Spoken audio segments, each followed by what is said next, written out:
जय हिंद दोस्तों, स्वागत है आपका ऐसे कॉन्सेप्ट एजुकेशन पे।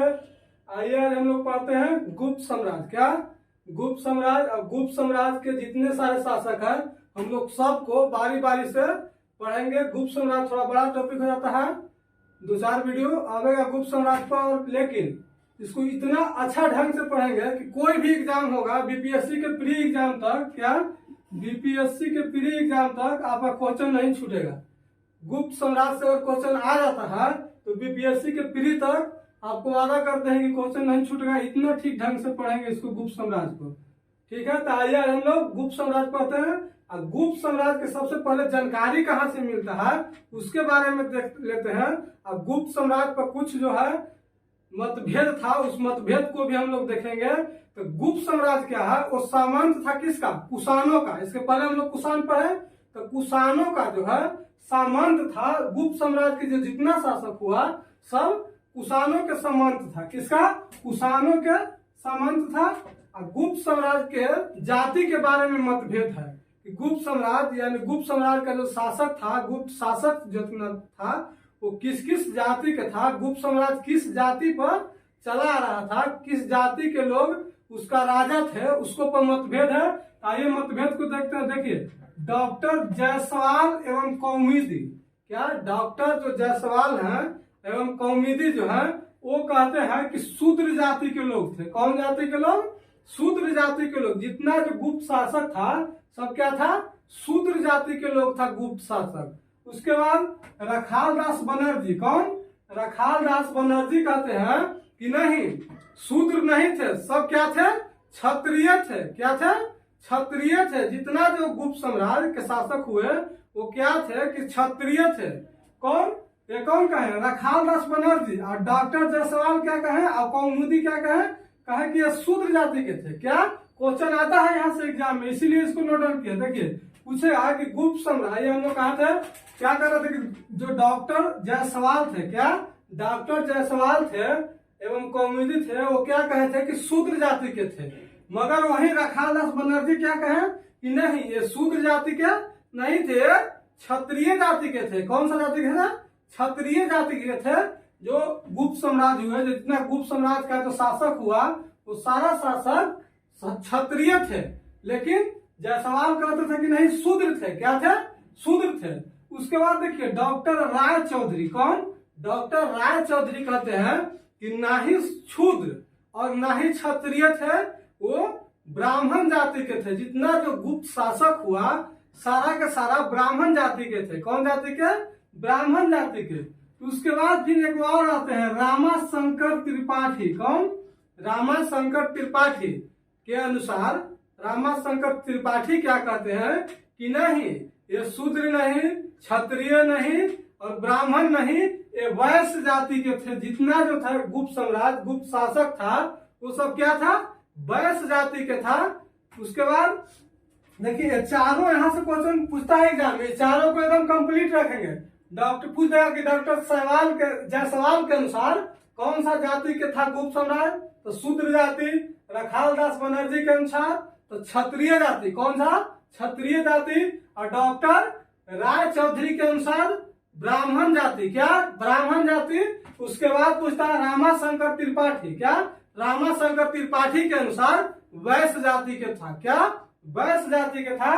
उसके बाद फिर हम लोग को क्या गुप्त साम्राज्य की जानकारी कुछ साहित्यिक स्रोत से मिलता है। इसके साहित्यिक स्रोत क्या क्या है?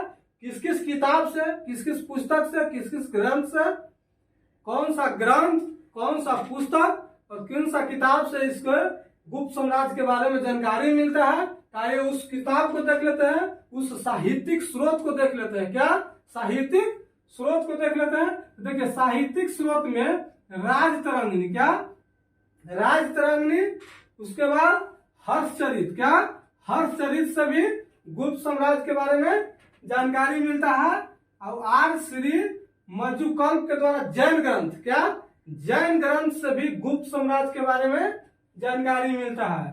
और चीनी यात्री जो फहियान आया था उसका यात्रा वृत्तांत जो लिखा था, उस यात्रा वृत्तांत में भी गुप्त साम्राज्य के बारे में जानकारी है। तो हम लोग क्या क्या देख चुके हैं, एक बार रिवाइज कर लेते हैं इसको। देखिए जितना भी गुप्त साम्राज्य था वो सब क्या था? कुषाणों के सामंत था। किसके सामंत था गुप्त सम्राट? तो कुषाणों के सामंत था।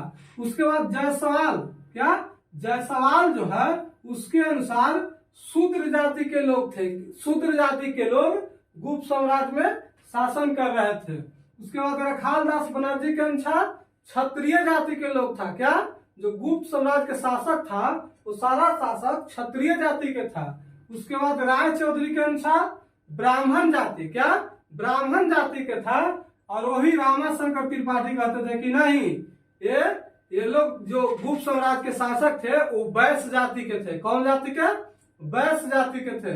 उसके बाद फिर साहित्यिक जानकारी हम लोग को कहां से मिलता है? तो देखिए साहित्यिक जानकारी राजतरंगिणी, क्या राजतरंगिणी और हर्षचरित्र, क्या हर्षचरित्र और आर्यश्री के जो मजुकल्प है उनके द्वारा जैन ग्रंथ, क्या जैन ग्रंथ से भी मिलता है। किसका जानकारी?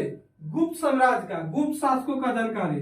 और जो चीनी यात्री आया था वो चीनी यात्री लिखा था अपना हयान जो था यात्रा वृत्तांत लिखा था। क्या यात्रा वृत्तांत जो घूमा था और देखा था उसके बारे में लिखा था।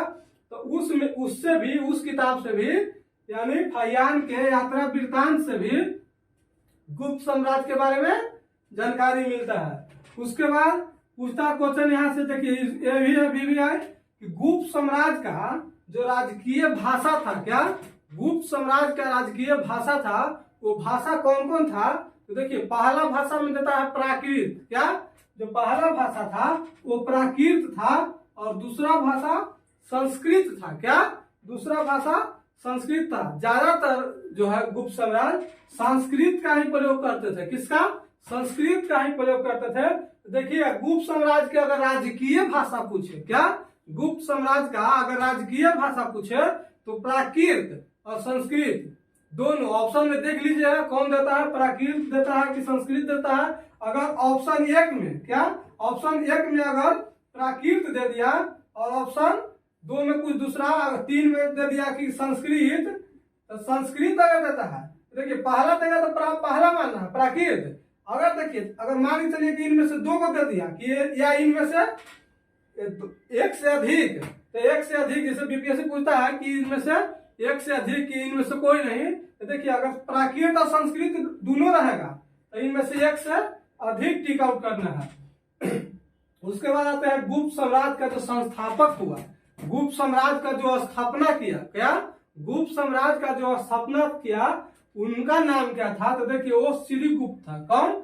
श्रीगुप्त था जो गुप्त साम्राज्य का स्थापना करता है। और उसका शासन काल, क्या उसका देखते हैं कि शासन काल कब से कब तक रहा। देखिए 240 ईस्वी से 80 ईस्वी तक, क्या 240 ईस्वी से 280 ईस्वी तक देखिए श्रीगुप्त शासन करता है। कितना से कितना तक उसका शासन काल था? श्रीगुप्त का शासन काल 240 से 280 ईस्वी तक था। कितना? 280 ईस्वी तक। आइए हम लोग तो देख ही ले कि कुषाणों का सामंत था। जितना शासक था देखिए श्रीगुप्त ज्यादा करके कुषाण के क्या था? सामंत था। उसके बाद आता है कि गुप्त साम्राज्य किया क्या, इसका योगदान क्या रहा गुप्त साम्राज्य में। तो देखिए ये क्या किया कि अपने साम्राज्य का विस्तार किया। क्या किया? अपना साम्राज्य का विस्तार किया और मगध, क्या मगध और कोसल और अयोध्या को अपना अधिकार कर लिया और इस प्रकार अपना साम्राज्य का विस्तार किया था। कहां कहां पर अधिकार किया?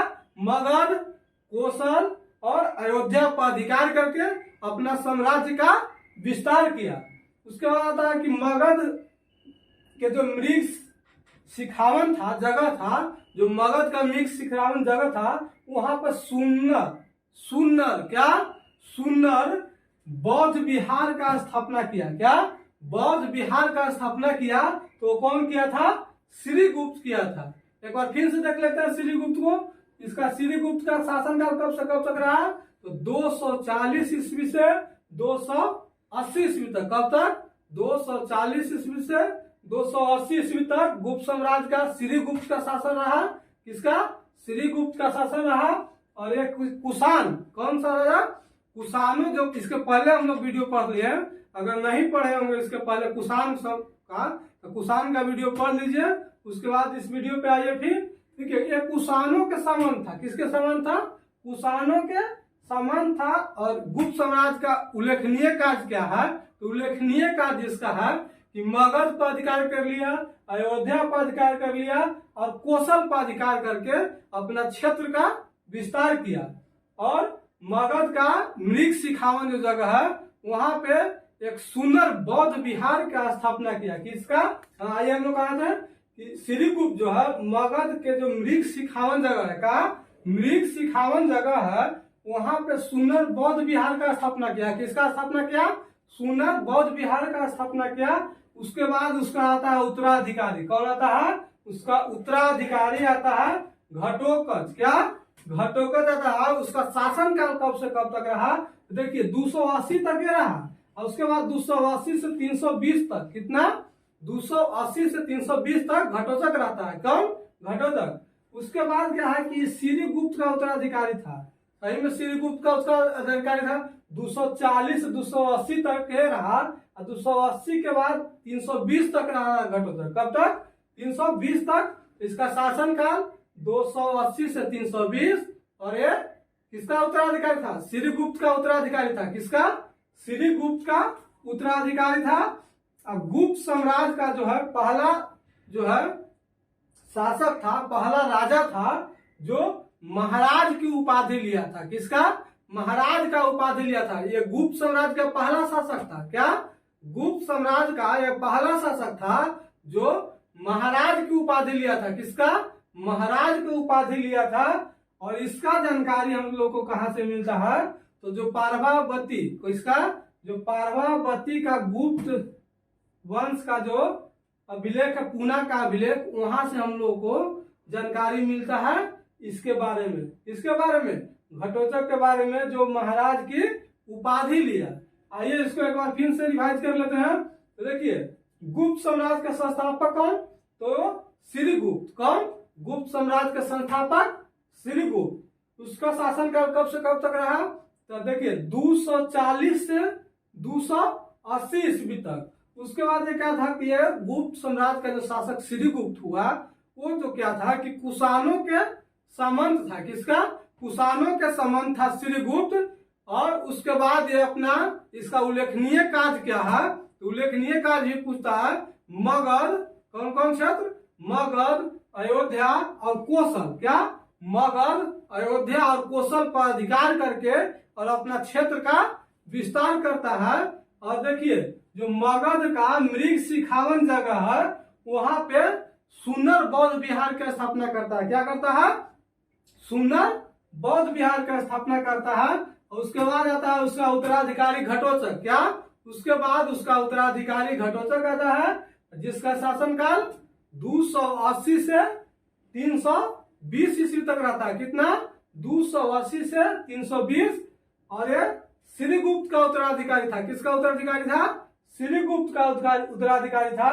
और देखिए गुप्त साम्राज्य का जो पहला राजा था जिसने महाराज की उपाधि लिया तो घटोत्कच था। क्या? घटोत्कच था। और इसके बारे में जानकारी हम लोग को पारभावती का गुप्त जो पारभावती गुप्त शासक थी उसका पूना का अभिलेख से। किसका? पूना अभिलेख से इसके बारे में हम लोग को जानकारी मिलता है। और इसके आगे का जो शासक है हम लोग अगला वीडियो में पढ़ेंगे। उम्मीद करते हैं वीडियो पसंद आ रहा होगा। अगर वीडियो पसंद आ रहा तो वीडियो को लाइक, शेयर, कमेंट और चैनल को सब्सक्राइब कर लीजिए। अपना परिवार को बढ़ाने में सपोर्ट करें। चैनल को सब्सक्राइब जितना हो सके ज्यादा से ज्यादा वीडियो को शेयर करें। धन्यवाद।